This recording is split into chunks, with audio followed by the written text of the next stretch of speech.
வாழ்க வையகம், வாழ்க வையகம், வாழ்க வளமுடன். குரு வாழ்க, குருவே துணை. ஓம் குரு பிரம்மா, குரு விஷ்ணு, குரு தேவோ மகேஸ்வரக, குரு சாக்ஷாத் பரபிரம்மா, தஸ்மை ஸ்ரீ குரவே நமக. உலகமெங்கும் உள்ள ஆதவன் தொலைக்காட்சி நேயர்களே, ராசி பல நிகழ்ச்சியூடாக உங்களை சந்திப்பதில் பெரும் மகிழ்ச்சி அடைகிறேன். இன்றைய நாளில் மன நிம்மதி, மன நிறைவு, மன மகிழ்ச்சி பெருகட்டும். வாழ்க்கை பயணங்களில் உயர்வு கிடைக்கட்டும். இலட்சிய பாதைகளில் வெற்றி கிடைக்கட்டும். அதற்கு எல்லாம் வல்ல அந்த இறைவனும் குருவும் உங்களுக்கு துணை நிற்கட்டும். முதல்ல இன்றைய நாளுக்கான பஞ்சாங்க விவரங்களை பார்ப்போம். திருக்கணிதம் அடிப்படையிலான பஞ்சாங்க விவரம். ஸ்ரீ விஸ்வாவசு வருடம் பங்குனி மாதம் 30ஆம் நாள் திங்கட்கிழமை, ஆங்கிலத்தில் 13/4/2026. இன்றைய நாளில் பார்த்தீங்கன்னு சொன்னால் நாள் முழுவதும் தேய்பிறை ஏகாதசி திதி காணப்படுது.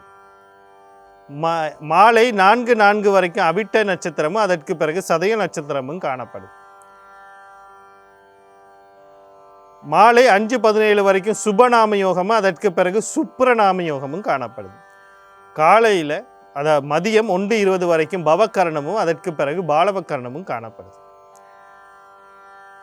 இன்றைய நாளுக்கான அமிர்தாதி யோகத்தை பார்த்தோம்னா நாள் முழுவதும் சித்த யோகம் காணப்படுது.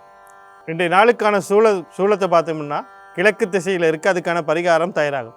கிழக்கு திசையை நோக்கி தேவையும் அவசியம் இருப்பவர்கள் அந்த பக்கம் போகிறதா இருந்தால் தயிரை தானமாக கொடுத்துட்டு போகலாம். போகிற காரியங்கள் உங்களுக்கு சாதகமாக நன்மையாக நடக்கும். அடுத்து இன்றைய நாளுக்கான நேர விவரங்களை பார்ப்போம். காலைல 6:30 7:30 வரைக்கும், மாலை 4:30 5:30 வரைக்கும் நல்ல நேரமும், காலையில் 7:35 9:07 வரைக்கும் ராகு காலமும், மதியம் 10:39 12:01 வரைக்கும் யமகண்டமும், மதியம் 1:43 3:15 வரைக்கும் குளிகை நேரமும் காணப்படும். இன்றைய நாளில் பார்த்தீங்கன்னு சொன்னால் நாள் முழுவதும் ஏகாதசி திதி. ஏகாதசி திதியினாலே உலக இயக்கத்திற்கும் ஓங்கார நாதத்திற்கும், அதுதான் ஓங்கார நாதம் அப்படிங்கிறது அந்த ஆதி மூலத்தினுடைய சக்தி, அந்த மூல இறைநிலையினுடைய சத்தம் சப்தம் அப்படின்னு நம்ம சொல்லுவோம். ஓங்காரணம் இதுக்கு அதிபதியாக இருப்பார் சங்கு சக்கரதாரி அப்படின்னு நம்ம சொல்லுவோம். சங்கு சக்கரதாரி அப்படின்னு இந்த சங்கு மகாவிஷ்ணு, அவருக்கு விரதத்துக்குரிய நாள். எந்த ஒரு நல்ல காரியமும் நீங்கள் இன்றைக்கி தொடங்கக்கூடாது. ஏகாதசி விரதம் அப்படிங்கிறது முன்னோர்கள் ஒவ்வொரு திதிக்கும் ஒவ்வொரு விஷயத்துக்கும் தெளிவாக கணக்கிட்டு வச்சுருக்காங்க. பார்த்தீங்கன்னு சொன்னால் உங்கள் மனமும் இந்த பிறைகள் மொத்தம் 15 நாள் வரும். பிரதமை முதல் அமாவாசை, பிரதமை முதல் பௌர்ணமி, இப்படி பார்க்கும்போது 15 பிறை வரும், 15 திதி வரும், 2 விதமான பிறை வரும், வளர்பிறை, தேய்பிறை. இந்த பிறைகள் முடியும் போது உங்கள் அடுத்த பிறைக்கு பிறக்கிறதுக்கு முன்னாடி உங்களுடைய மனம் உடல் தூய்மையான ஒரு நிலையை அடையணும். அப்போ தான் அடுத்த விஷயத்துக்கு நீங்கள் தயாராக இருப்பீங்க. அடுத்த ஒரு தேய்பிறைக்கோ வளர்பிறைக்கோ நீங்கள் தயாராக இருப்பீங்க. இதனால தான் ஏகாதசி திதியில் உங்களை விரதம் இருங்க, அல்லது இலகுவாக சமிப்பாடு அடையக்கூடிய உணவுகளை உட்கொள்ளுங்க, இல்லை தாவர உணவுகள், அதாவது பொதுவாக நம்ம அழைக்கிற சைவ உணவுகள்னு சொல்லக்கூடிய உணவுகளை உட்கொள்ளும். இப்படி உட்கொண்டு அதே மாதிரி அதே விஷயத்தை நம்ம துவாதசி திதியிலையும் கடக்கணும் பண்ணி, அதுக்காகட்டு பார்த்தீங்கன்னா திரியோதசி திதி பிரதோஷ காலத்தில் நம்ம அந்த கோயிலுக்கு போயிட்டு தீர்த்தத்தெல்லாம் குடித்து முடித்த பிறகு, அந்த வழிபாடுகளை முடித்து கோயிலில் கொடுக்கப்படுற தீர்த்தத்தை குடித்த பிறகு நீங்கள் விரதத்தை விடலாம். விரதம் அல்லது அந்த சைவ உணவுகள். இந்த இதுக்கு பிறகு வாரது சதுர்த்தசி திதி. சதுர்த்தசி திதி பார்த்தீங்கன்னு சொன்னால் நிறைய விஷயங்கள் என்ன சொல்கிறது, திட்டமிடுறதுக்கு சிறப்பான திதி.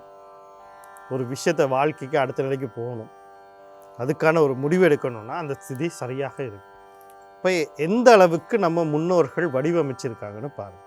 ஒவ்வொரு விஷயத்தையும் விஞ்ஞானபூர்வமாக, அறிவுபூர்வமாக, ஞான மார்க்கத்தின் ரீதியாக இவ்வளத்தையும் செய்திருக்காங்க.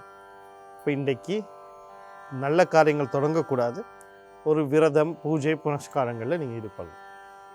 அடுத்து இன்றைய நாளுக்கான ராசி பலனை பார்ப்போம். இந்த ராசி பலன் அப்படின்னு சொல்லும்போது ஒவ்வொரு நாளுமே உங்களுக்கு நான் ஒரு விளக்கத்தை கொடுத்துக்கிட்டே வரேன். எப்படி பலன் பார்ப்பது அப்படின்னு.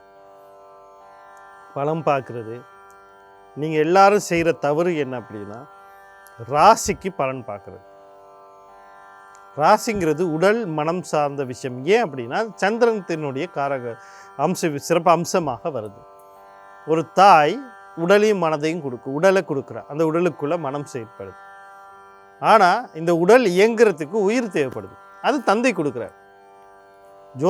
ஜாதக விதிப்படியும் அல்லது ஜோதிட விதிப்படி பார்த்தீங்கன்னு சொன்னால், இந்த ராசிங்கிறது உடல் மனம் சார்ந்த விஷயம். உயிர் எங்கே இருக்குது? லக்னத்தில் இருக்குது. அந்த லக்னத்தை யார் கொடுக்குறா? சூரிய பகவான் கொடுக்குறார். சூரிய பகவான்லேருந்து அது கணிப்பிடப்படுது. அப்போ நீங்கள் லக்னத்தை தெரிஞ்சுக்கணும், லக்ன பலனை பார்க்கணும். லக்னத்தை தெரிஞ்சுக்கிட்டு லக்னத்திற்கான பலனை பார்க்கணும். அப்போ தான் அந்த பலன் உங்களுக்கு சரியாக வேலை செய்ய ஆரம்பிக்கும். இது எப்படி பார்க்குற? ஜனஜாதத்தை எடுங்க, அதில் பாருங்கள் ராசி கட்டம்னு ஒரு 12 கட்டம் போட்டிருப்பாங்க. அதில் லானா 1 ஒரு கோடி இப்படியெல்லாம் போட்டிருப்பாங்க. அது தான் உங்களுக்கு லக்னம். சரி, அந்த கட்டத்தை பார்த்து எந்த லக்னம்னு உங்களுக்கு தெரியலைன்னா கீழே அல்லது மேலே எங்கேயோ ஒரு இடத்துல உங்கள் லக்னம் அப்படின்னு எழுதியிருப்பாங்க. இல்லைன்னா கிரகாசாரம் அப்படிங்கிற ஒரு இடத்துல பார்த்தீங்கன்னா இந்த முதலவே லக்னம்னு எழுதி இந்த லக்ன நட்சத்திரத்தில் இந்த பாதத்தில் இருக்கிறார், இந்த பாதம் இந்த வீட்டில் இருக்குதுன்னு எழுதியிருப்பாங்க, ராசியில் இருக்குன்னு. அப்போ அதுதான் லக்னம். அந்த லக்னத்தை எடுத்துக்கணும். அந்த லக்னத்தை எடுத்துக்கிட்டு லக்ன பலனை பார்க்கணும். இது ஜான. அடுத்து உங்கள் மகா திசை புத்தி என்னன்னு பார்க்கணும். மகா திசை புத்தி சாதகமாக பாதகம்னு பார்க்கணும். தசைநாதனும் புத்திநாதனும் கர்ம நட்சத்திரத்தில் இருக்காரான்னு பார்க்கணும். ஒரு மகா திசையில் ஒரு புத்தி ஊழ்வினை புத்தியாக இருக்கும், அது நடக்குதான்னு பார்க்கணும். இவ்வளத்தையும் தெரிஞ்சுக்கிட்டு பலனை பாருங்கள், அந்த பலன் உங்களுக்கு சரியாக வழிகாட்டும். முதல்ல மேசராசி அன்பர்களே, இன்றைய நாள் உங்களுக்கு எப்படி இருக்குது அப்படின்னு சொல்லி பார்த்தோம்னா, கடல் கடந்து தொடர்போடு ஏதோ ஒரு முயற்சியை நீங்கள் செஞ்சுக்கிட்டு அந்த முயற்சி வெற்றி பெறும். நீங்கள் போகணுமா, வியாபாரம் பண்ணணுமா, கல்வி கற்கணுமா, உங்கள் தம்பி தங்கைகள் போகணும்னு ஆசைப்பட்றாங்களா, இல்லை அவங்க போயிட்டு உங்களை எடுக்கணும்னு ஆசைப்பட்றாங்களா, வாய்ப்புகள் இருக்குது. தேவையற்ற செலவுகள்லாம் கட்டுப்படுத்தப்படும். பெண்களுக்கு ஒரு உடல் ஆரோக்கியம் பெருகும், ஒரு நிம்மதியான தூக்க நிலைகள் கிடைக்கும். இப்படி பல விஷயங்கள் இந்த நாளில் கிடைக்கிறதுக்கு அந்த கிடைக்கக்கூடிய வாய்ப்புகளை சரியாக பயன்படுத்தி கொள்ள நீங்கள் சனி பகவான் அவருடைய அதிபதி சிவபெருமான் தர்மசாஸ்தா குலதெய்வம் கர்ணா யோகாதிபதி வழிபாடு செய்து கொள்ளுங்க. உங்களுக்கு இனிமையான அழகாக அமையும். அடுத்து ரிஷபராசி நேர்களே, இன்றைய நாள் உங்களுக்கு எப்படி இருக்குது அப்படின்னு சொல்லி பார்த்தீங்கன்னா, நீங்கள் கவனம் செலுத்த வேண்டிய விடயங்கள் அப்படின்னு சொல்லும்போது முக்கியமாக வாழ்க்கையில் உங்களுக்கு நிறைய எதிர்பார்ப்புகள் இருக்கலாம். குடும்ப ரீதியாக, பணம் ரீதியாக, மதிப்பு ரீதியாக. சில நேரங்களில் இது ஏதோ ஒரு விஷயம் ஏதோ ஒரு காரணத்தால் தடைப்படலாம். அதை பற்றி யோசிக்காதீங்க. கொஞ்சம் எதிர்பார்ப்புகளை கொஞ்சம் குறைச்சிக்கொள்ளுங்க. உங்களுக்கான விஷயங்கள் தெளிவாக மாறும். அது வரைக்கும் கொஞ்சம் பொறுமையாக இருங்க. அடுத்து பார்த்தீங்கன்னு சொன்னால், அண்ணன் அக்கா சம்மந்தப்பட்ட விஷயத்தில் கவனமாக இருங்க. 2வது திருமணம் சம்மந்தப்பட்ட விஷயங்களில் எந்த ஒரு முடிவும் எடுக்காது. இன்றைய நாளில் வரக்கூடிய சகல விஷயத்தையும் நன்மையாக மாற்றி அமைத்துக்கொள்ள நீங்கள் சனி பகவான் அவருடைய சிவபெருமான் தர்மசாஸ்திர குலதெய்வம் கர்ணன் யோகாதிபதி வழிபாடு செய்து கொள்ளுங்க. இன்றைய நாள் உங்களுக்கு இனிமையாக அமையும். அடுத்து மிதுன ராசி நேர்களே, தொழில் சார்ந்த விஷயங்கள் இந்த முடிவு எடுக்காதீங்க. கல்வி சார்ந்த விஷயத்தில் இந்த முடிவு எடுக்காதீங்க. குழந்தைகள் சார்ந்த விஷயம், முக்கியமாக ஆண் குழந்தைகள் சார்ந்த விஷயத்தில் கொஞ்சம் கவனமாக இருங்க. தந்தை சார்ந்த விஷயத்தில் கவனமாக இருங்க. இந்நாளில் வரக்கூடிய சகல விஷயத்தை நன்மையாக மாற்றி அமைத்துக்களை சனி பகவான் அவருடைய அதிபதி சிவபெருமான் தர்மசாஸ்திர குலதெய்வம் கர்ணன் யோகாதிபதி வழிபாடு செய்து கொள்ளுங்க. என்ற நாள் உங்களுக்கும் இனிமையான நாளாக அமையும். அடுத்து கடகராசி நேர்களே, இன்றைய நாள் உங்களுக்கு எப்படி இருக்குது அப்படின்னு சொல்லி பார்த்தோம்னா, நீங்கள் கவனம் செலுத்த வேண்டிய விடயங்கள் அப்படின்னு சொல்லும்போது, தந்தை வழி உறவுகள், தந்தை சார்ந்த விஷயத்தில் சில நன்மைகள் நடக்கிறதுக்கான வாய்ப்புகள் இருக்கு.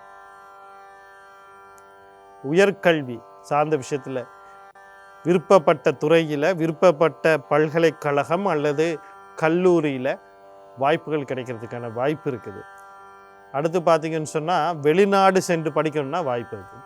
உங்கள் வாழ்க்கையை மாற்றக்கூடிய ஏதோ ஒரு முடிவு எடுக்கிறீங்க, வெளிநாடு போகணும், முன்னேறணும், அடுத்த நிலைக்கு போகணும், கல்வி கற்கணும், ஏதோ ஒரு முடிவு எடுக்கணும்னா இன்றைக்கி அதை எடுத்துக்கொள்ளலாம். அதுக்கான தீர்மானங்கள் செய்து கொள்ளலாம். இன்றைக்கி அந்த தீர்மானங்கள் உங்களுக்கு நல்ல வாய்ப்புகளை அளிக்கும். இந்த வாய்ப்புகளை சரியாக பயன்படுத்தி கொள்ள சூரிய பகவான், குலதெய்வம், கர்ணன், யோகாதிபதி வழிபாடுகளை செய்து கொள்ளுங்கள். இன்றைய நாள் உங்களுக்கு அழகாக இருக்கும். அடுத்து சிம்ம ராசி நேயர்களே, இன்றைய நாள் உங்களுக்கு எப்படி இருக்குது அப்படின்னு சொல்லி பார்த்தோம்னா, நீங்கள் கவனம் செலுத்த வேண்டிய விடயங்கள் அப்படின்னு சொல்லும்போது முக்கியமாக நீங்கள் இன்றைக்கி உங்களை பார்த்துக்கணும். நீங்கள் மட்டும் இல்லை, உங்கள் மூத்த சகோதர சகோதரிகள் அவங்களுக்கும் சொல்லணும். அவங்களுக்கும் உங்களுக்கு இடையில் எதுவும் சிக்கல் வரலாம், இல்லை அவங்களுக்கே சிக்கல் வரலாம். அதனால் அவங்களையும் கவனமாக இருக்க சொல்லுங்கள். எதிர்பாராத விபத்துக்கள், பொருட்கள் காணாமல் போகிறது, களவு போகிற மாதிரியான விஷயங்கள் நடக்கிறது, ஏதோ ஒரு இழப்புகள் ஏற்படுறதுக்கான வாய்ப்புகள் இருக்குது. நீங்களா சரி, அவங்களா இருக்கட்டும் சரி, எங்கே இருந்தாலும், எங்கே வெளியே போனாலும், தொழில் செய்கிற இடமா இருந்தாலும், அதாவது பாடம் கற்கிற பள்ளிக்கூடங்களாக இருந்தாலும், பள்ளி மாணவர்களாக இருந்தாலும் கவனமாக இருக்க சொல்லுங்கள். இன்றைய நாளில் வரக்கூடிய சகல விஷயத்தையும் நன்மையாக மாற்றி அமைத்துக்கொள்ள நீங்கள் ஆஞ்சநேயர், குலதெய்வம், கர்ணன், யோகாதிபதி வழிபாடு செய்து கொள்ளுங்கள். இன்றைய நாள் உங்களுக்கு இனிமேல் அழகாக அமையும். அடுத்து கன்னி ராசி நேயர்களே, இன்றைய நாள் உங்களுக்கு எப்படி இருக்குது அப்படின்னு சொல்லி பார்த்தோம்னா, நீங்கள் கவனம் செலுத்த வேண்டிய விடயங்கள் அப்படின்னு சொல்லும்போது முக்கியமாக திருமணம் சம்மந்தப்பட்ட ஏதாவது ஒரு முடிவு எடுக்கணும்னா, அது திருமணத்துக்கு வரன் தேர்னா வரன் சம்மந்தப்பட்ட முடிவோ, அல்லது திருமண நாள் அல்லது நிச்சயம் பண்ணுறதுக்கான வாய்ப்புகள் இருக்கணுமா, அல்லது திருமணமாகி திருமணம் வாழ்க்கை சம்மந்தப்பட்ட ஏதோ ஒரு முடிவு எடுக்கணும்னா இன்றைக்கி அதை எதுவுமே எடுக்கக்கூடாது. உங்களுடைய கணவரோ மனைவியோ ஒரு தொழில் செய்கிறாங்கன்னா தொழில் விஷயத்தில் கவனமாக இருக்கணும். அடுத்து கணவன் மனைவி இடையில் கருத்து வேறுபாடுகள் எல்லாம் கடந்து போகிறதுக்கு வாருங்கள். நண்பர்கள், உறவினர்கள், வாடிக்கையாளர்கள், குழந்தைகள் விஷயத்துலலாம் கவனமாக இருக்கும். இதனால் வரக்கூடிய சகல விஷயத்தை நன்மையாக மாற்றி அமைத்துக்கொள்ள மகாலட்சுமி, குலதெய்வம், கருணநாதன், யோகாதிபதி வழிபாடு செய்து கொள்ளுங்கள். இன்றைய நாள் உங்களுக்கு இனிமேல் அழகாக அமையும். அடுத்து துலா ராசி நேயர்களே, இன்றைய நாள் உங்களுக்கு எப்படி இருக்குது அப்படின்னு சொல்லி பார்த்தோம்னா, நீங்கள் கவனம் செலுத்த வேண்டிய விடயங்கள் அப்படின்னு சொல்லும்போது முக்கியமாக தொழில் சார்ந்த விஷயத்தில் கவனமாக இருக்கணும். எந்த ஒரு முடிவும் எடுக்கக்கூடாது. கடன் கொடுக்கல் வாங்கல் விஷயத்தில் கவனமாக இருக்கணும். எதிரி தொல்லிகள் இருக்கலாம், அந்த விஷயத்துலையும் கவனமாக இருக்கணும். அடுத்து நோய் நொடிகள் ஏதாவது தென்பட்டால் உடனடியாக வைத்தியசாலையை நாடணும். பொறுமையாக இருக்காங்க. இது உங்களுக்கு மட்டும் இல்லை, உங்கள் தந்தைக்கும் சேர்த்து இன்றைக்கு கவனமாக இருக்க சொல்லுங்கள். என்னால் வரக்கூடிய சகல விஷயம் நன்மையாக மாற்றி அமைத்துக்கொள்ள விநாயக பெருமான், குலதெய்வம், கர்ணன், யோகாதிபதி வழிபாடு செய்து கொள்ளுங்கள். என்றால் உங்களுக்கு இனிமேல் அழகாக அமையும். அடுத்து விருச்சிக ராசி நேயர்களே, இன்றைய நாள் உங்களுக்கு எப்படி இருக்குன்னா, குழந்தைகளுக்கு முயற்சி பண்ணால் குழந்தைகளுக்கு கிடைக்கிறதுக்கான வாய்ப்பு இருக்குது. குழந்தை வாழ்க்கையில் எதுவும் நடக்கணும் முயற்சி பண்ணால் அதுக்கான வாய்ப்புகள் இருக்குது. மற்றது பார்த்திங்கன்னா, பூர்வீக சொத்துக்கள் பாகப்பிரிவினை பண்ணோன்னா பண்ணலாம். சொத்துக்கள் சம்மந்தப்பட்ட எதுவும் முடிவு எடுக்கணும்னா எடுக்கலாம். காதல், களியாட்டங்கள், கொண்டாட்டங்கள் சம்மந்தப்பட்ட விஷயங்களில் நன்மை நடக்கிறதுக்கான வாய்ப்பு இருக்குது. இந்த வாய்ப்புகளை சரியாக பயன்படுத்தி கொள்ள குலதெய்வம், கர்ணன், யோகாதிபதி வழிபாடு செய்து கொள்ளுங்கள். என்றால் உங்களுக்கு இனிமையான அழகாக அமையும். அடுத்து தனுசு ராசி நேயர்களே, இன்றைய நாள் உங்களுக்கு எப்படி இருக்குது அப்படின்னு சொல்லி பார்த்தோம்னா, நீங்கள் கவனம் செலுத்த வேண்டிய விடயங்கள் அப்படின்னு சொல்லும்போது தாய் வழி உறவுகள், தாய் சார்ந்த விஷயத்தில் கவனமாக இருக்கணும். கணவன் மனைவி விவகாரங்களில் மிக மிக கவனமாக இருக்கணும். அடுத்தது பார்த்திங்கன்னா, வீடு, காணி, வாகனம், சொத்து சம்மந்தப்பட்ட விஷயங்களை எந்த விதத்துலேயும் வாங்கிறது, விற்கிறது, அடகு வைக்கிறது, பழுது பார்க்குறது கூடாது. அதனால் பொறுமை அமைதியும் கடைப்பிடிக்கணும். அடுத்து மன நிம்மதிகள் கொஞ்சம் சலனங்கள் ஏற்படலாம், கவனமாக இருங்க. இதனால் வரக்கூடிய சகல விஷயத்தை நன்மையாக மாற்றி அமைத்துக்கொள்ள நீங்கள் பெண் தெய்வம்னு சொல்லக்கூடிய துர்க்கை, மாரியம்மன், கருமாரியம்மன், முத்துமாரியம்மன், அம்பாள் வழிபாடுகளையும், குலதெய்வம், கர்ணன், யோகாதிபதி வழிபாடுகளையும், ஆதிபராசக்தி கவச பாராயணம் அல்லது பானத்தை கேட்கறது நன்மையை தரும். அடுத்து மகர ராசி நேயர்களே, இன்றைய நாள் உங்களுக்கு எப்படி இருக்குது அப்படின்னு சொல்லி பார்த்தோம்னா, நீங்கள் கவனம் செலுத்த வேண்டிய விடயங்கள் அப்படின்னு சொல்லும்போது, வாழ்க்கையில் நிறைய பேர் நிறைய விஷயத்துக்கு கலப்பினாங்க. கொடுத்த கடனை வாங்குறது, வாங்குகிற கடனை கொடுக்கறது, தொழிலில் மாற்றம், புதிய தொழில் தேடுறது, இல்லை இருக்க தொழிலில் தக்க வச்சுக்கொள்வது, ஒரு நோயிலேருந்து வெளிவர்றது, எதிரிகள் தொல்லை, இப்படி பல முயற்சிகளை பல பேர் செய்துக்கிட்டு இருப்பாங்க. அவ்வளோ முயற்சிக்கும் இன்றைக்கி உங்களுக்கு சாதகமாக நன்மையாக நடக்கிறதுக்கான வாய்ப்புகள் இருக்குது. அதே நேரத்தில் நீண்ட நாளாக ஏதாவது ஆவணங்கள், பத்திரங்கள் அனுமதிக்க வேண்டி கொடுக்கப்பட்ட அது தடைப்பட்டிருந்தால் அதெல்லாம் சரியாக போகும். சில பத்திரங்களில் பிழை இருக்குது, அது இருக்குதுன்னு உங்களுக்கு தேவையில்லாமல் செய்திருந்தால் கூட உங்களோட முயற்சினாலையும் அது வெற்றி அடைகிறதுக்கான வாய்ப்புகள் இருக்குது. அடுத்து பார்த்திங்கன்னா, தம்பி தங்கைகள் விஷயத்தில் சில நன்மைகள் நடக்கிறதுக்கு வாய்ப்பு இருக்குது. அவங்களும் உங்களுக்கு நன்மைகள் செய்கிறதுக்கு வாய்ப்பு இருக்குது. உங்களுக்கு பயணங்களில் வெற்றி கிடைக்கிறதுக்கான வாய்ப்பு இருக்குது. இந்த வாய்ப்புகளை சரியாக பயன்படுத்திக்கொள்ள செவ்வாய் பகவான் அவருடைய அதிபதி முருகப்பெருமான் குலதெய்வம் கண்ணன் யோகாதிபதி வழிபாடை செய்து கொள்ளுங்கள். இன்றைய நாள் உங்களுக்கு இனிமையாக அமையும். அடுத்து கும்பராசிரியர்களே, இன்றைய நாள் உங்களுக்கு எப்படி இருக்குது அப்படின்னு சொல்லி பார்த்தோம்னா, நீங்கள் கவனம் செலுத்த வேண்டிய விடயங்கள் அப்படின்னு சொல்லும்போது, குடும்ப உறுப்பினர்கள் சம்பந்தப்பட்ட விஷயத்தில் அவசரப்பட்டு எந்த முடிவு எடுக்கக்கூடாது. தேவையில்லாத வார்த்தை பிரயோகங்கள்லாம் செய்யக்கூடாது. மனக்கசப்புகள் எல்லாம் வரலாம். கருத்து வேறுபாடுகள்லாம் கடந்து போகிறதுக்கு பாருங்கள். பேசி பெருசாக முக்கியமாக குழந்தைகள் விடயத்தில் காதல் விகாரங்கள், களியாட்டங்கள், கொண்டாட்டம் சம்மந்தப்பட்ட விஷயத்தெல்லாம் குடும்பத்தில் சிக்கல்கள் உருவாக்கலாம். அதே மாதிரி கையில் இருக்க பணத்தை கொண்டு போய் உங்களுடைய காதலுக்கோ களியாட்டத்துக்கோ கொண்டாட்டத்துக்கோ தேவையில்லாமல் செலவழித்து விரயமாக்கி கொள்ளாதீங்க.